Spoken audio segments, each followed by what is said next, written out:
Hello, dear cadets.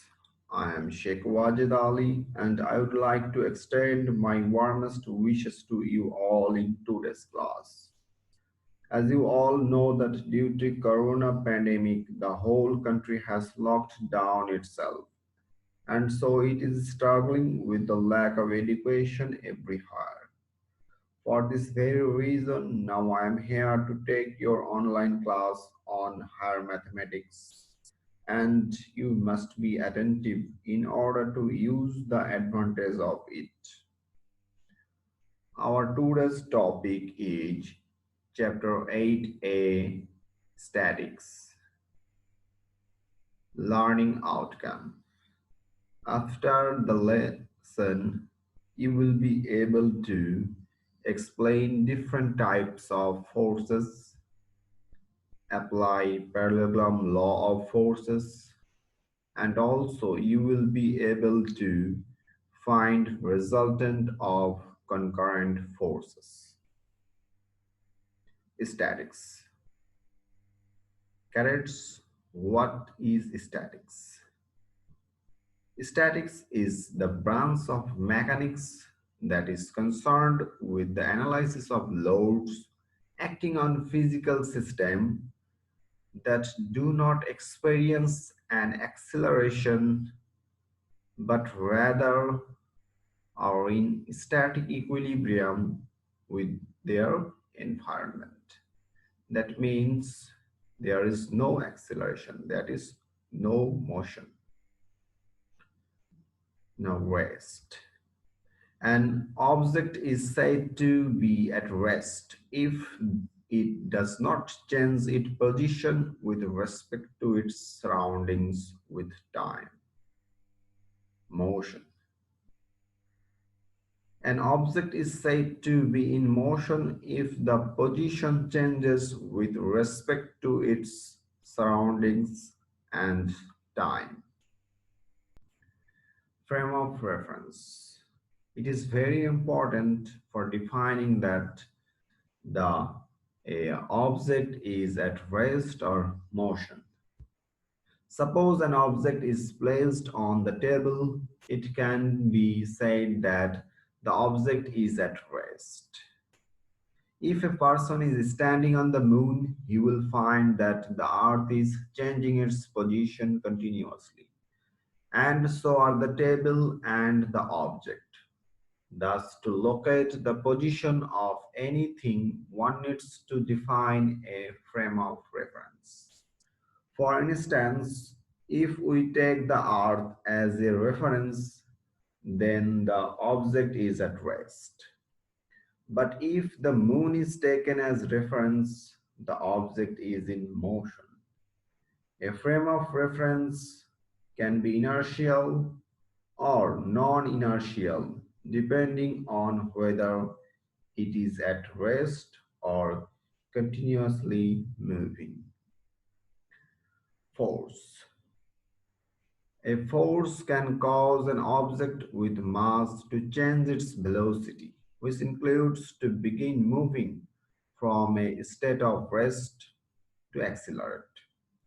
Force can also be described intuitively as a push or pull.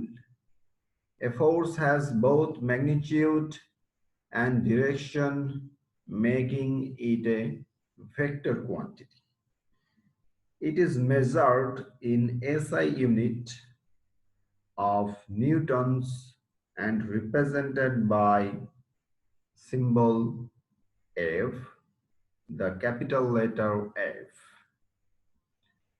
Different kind of forces. Here we need to know about different type of forces that we are discussed, that is used for our section. Pressure. When two bodies are in close contact with one another, the force appearing at their point of contact is called pressure. Tension and thrust. If a body be pulled or supported by means of a string, a force comes into play throughout the length of the string. These forces is called the tension or pull. If, however, the body be pushed by means of a rod, the force is known as thrust or push. Friction. When one surface tends to slide on another surface, one or both being rough, a surface comes into play of their contact. This force is called friction. Weight. The weight of a body is the force with the earth that attracts the body towards its center. The force weight always directed along perpendicular with its body. Concurrent forces. In a concurrent force system, all forces pass through a common point. Involving the application of two forces to a body, it is necessary for them to be collinear, opposite in direction, and equal in magnitude for the body to be in equilibrium. That means here the concurrent forces are we going to discuss in this lesson. Resultant of forces and components. If two or more forces act simultaneously upon a rigid body, if a single force can be found whose effect upon the body is same as the combined effect of the above forces, then the single force is called the resultant of the given forces. And the given forces are called components of the single resultant force. That means two or more forces act on a rigid body and a single force act on that rigid body is same, then two or more forces is called component of the single resultant force, and single force is called the resultant of the given force. The law of parallelogram of forces, that is very important for our lesson. The law of parallelogram of forces states that if two forces acting on a particle at same time be represented in magnitude and direction by the two adjacent sides of a parallelogram drawn from a point, their resultant force is represented in magnitude and direction by the diagonal of the parallelogram drawn from the same point. Here in this picture, A is a force, and here B is also another force. And if we draw this is an parallelogram, then the diagonal is the resultant. And now, so let us assume that the forces P and Q inclined at an angle alpha be acting on a particle at the same time. Here, OA is P force and OB is Q force. And these two forces inclined at an angle alpha. Let they be represented in magnitude and direction by two adjacent sides OA and OB of parallelogram OACB. OACB parallelogram drawn from a point O. And according to parallelogram law of forces, the resultant force will be represented by the diagonal OC of the parallelogram. The diagonal OC of the parallelogram is the resultant force of P and Q. Here R equal to P plus Q. Magnitude and direction of resultant. It is important for solving our problems. Magnitude and direction of resultant. Here the figure. And now magnitude of resultant R. Magnitude of resultant R equal to square root of P square plus Q squared plus 2PQ cos alpha. That means first force square plus second force square plus 2PQ, 2 into first force into second force into cos alpha. Alpha means the included angle between the two forces. Direction of resultant theta. Theta, it makes an angle theta. The resultant makes an angle theta with force P. That here theta equal to tan inverse Q sine alpha. Q sine alpha divided by P plus Q cos alpha. That's two formula. One is magnitude and one is resultant direction. Here it is very important that the direction of resultant will be theta degree along with the force P. That means it's the resultant always and makes an angle with the force P. Okay. Now the special case of parallelogram law. Now one, when two forces are acting in the same direction, then alpha equal to 0, that means cos alpha equal to 1 and sin alpha equal to 0. Here r equal to square root of v square plus q square plus 2pq cos alpha. Here cos alpha, the value of cos alpha equal to 1. That means p square plus q square plus 2pq cos 0 degree. That means square root of p square plus q square plus 2pq into 1, that means 2pq. That means p plus q. P square plus q square plus 2pq means p square p plus q whole square and square root will be cancelled, and finally the result magnitude of resultant is r equal to p plus q. And direction theta equal to tan inverse q sine 0 degree plus p plus q cos 0 degree. That means here tan inverse q sine 0 means 0, that means 0 divided by something is 0, that means tan inverse 0 equal to 0 degree.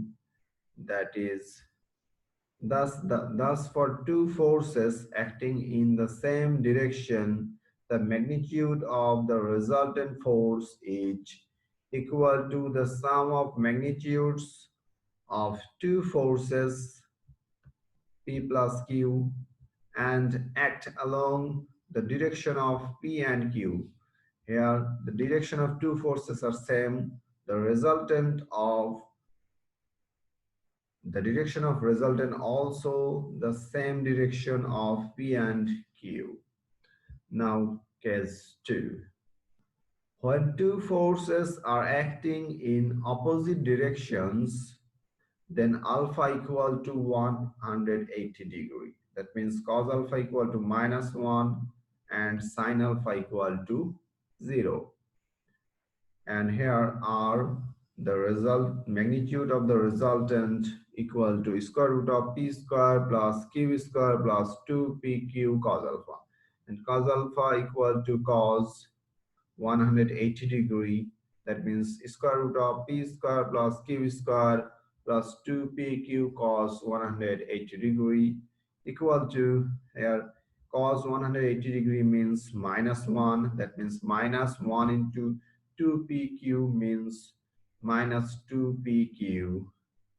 So here p square plus q square minus 2pq means p minus q whole square, or q minus p whole square, and square root will be cancelled. That's the resultant p varies q, where p minus q or q minus p.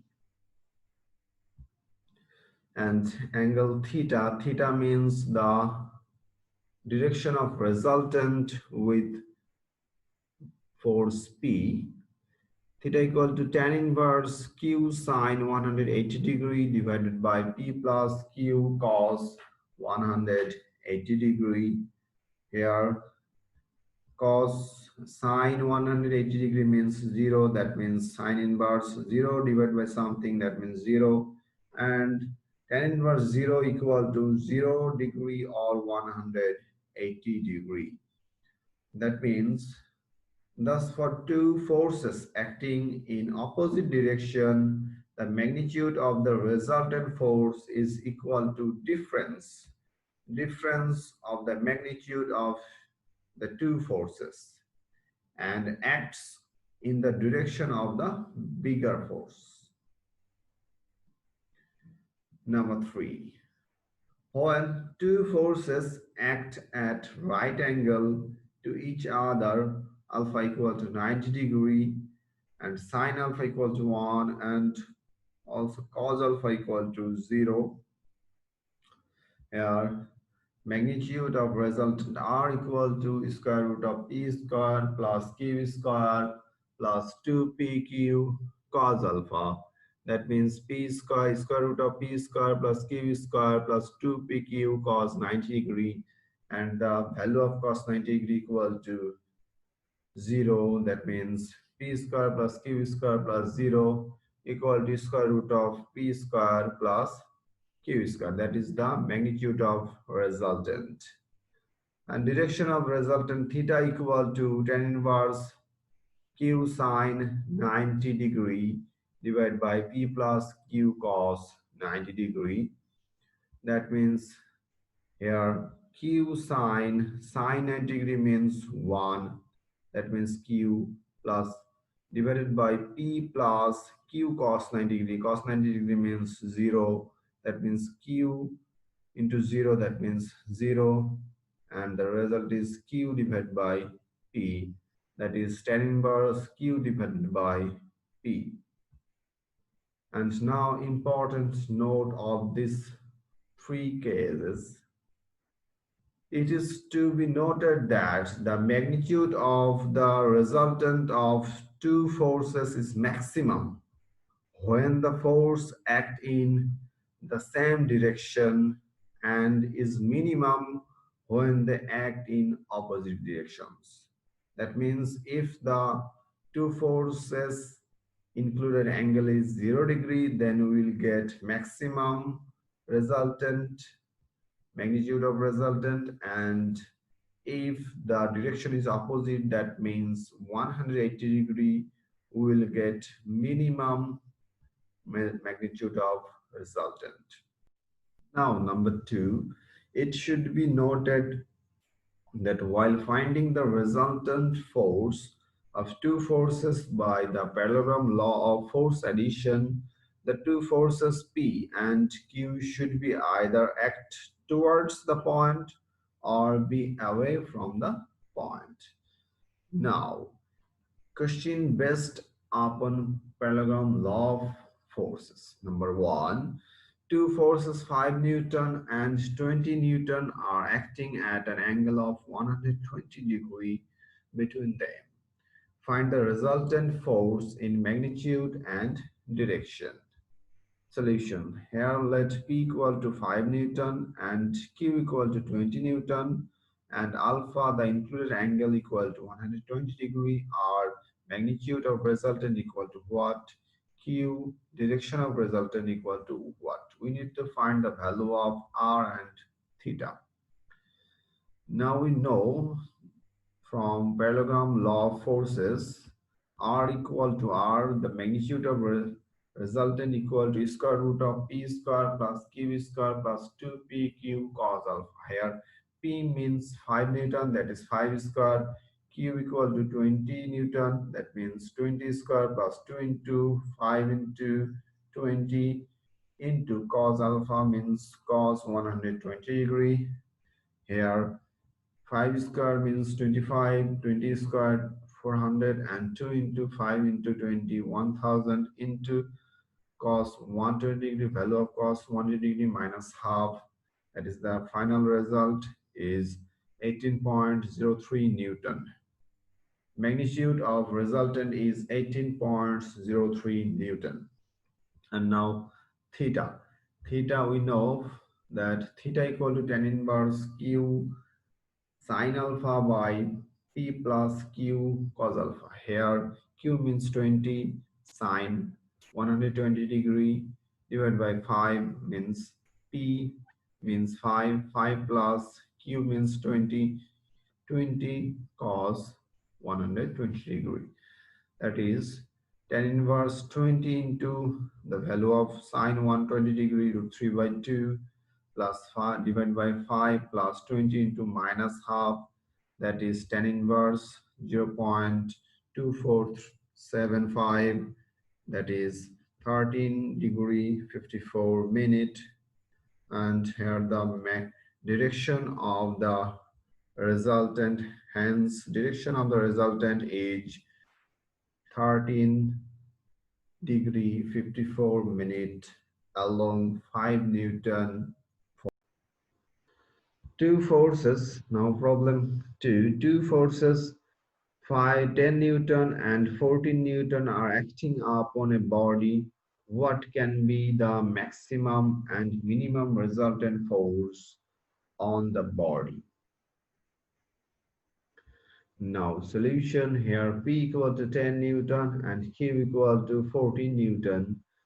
That means here R, we know that R equal to square root of P square plus Q square plus 2PQ cos alpha.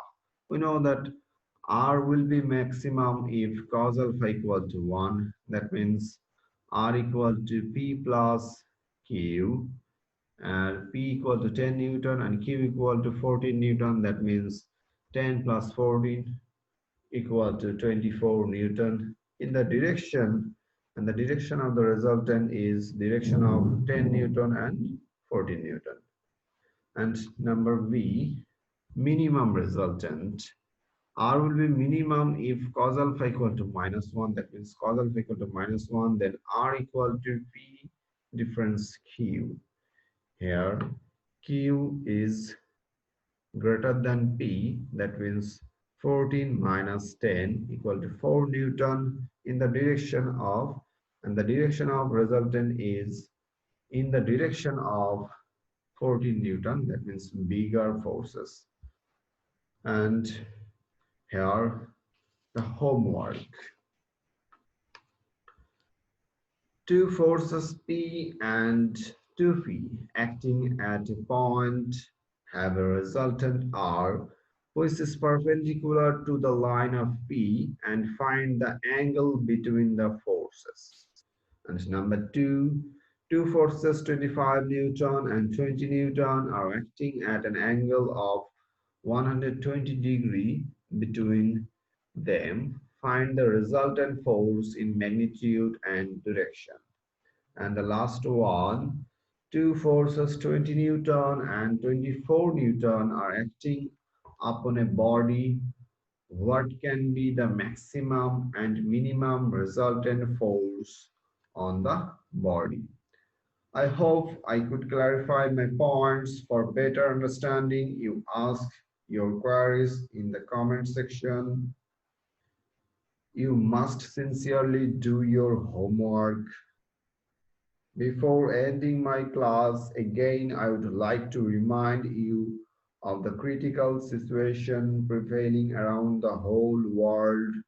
You must remain cautious about COVID-19, maintain social distancing, use masks and gloves whenever you come in contact with anybody, wash your hands frequently with hand sanitizers, stay home, stay safe, stay fine. With this, I would like to conclude my today's lecture. Thank you all. Allah Hafiz.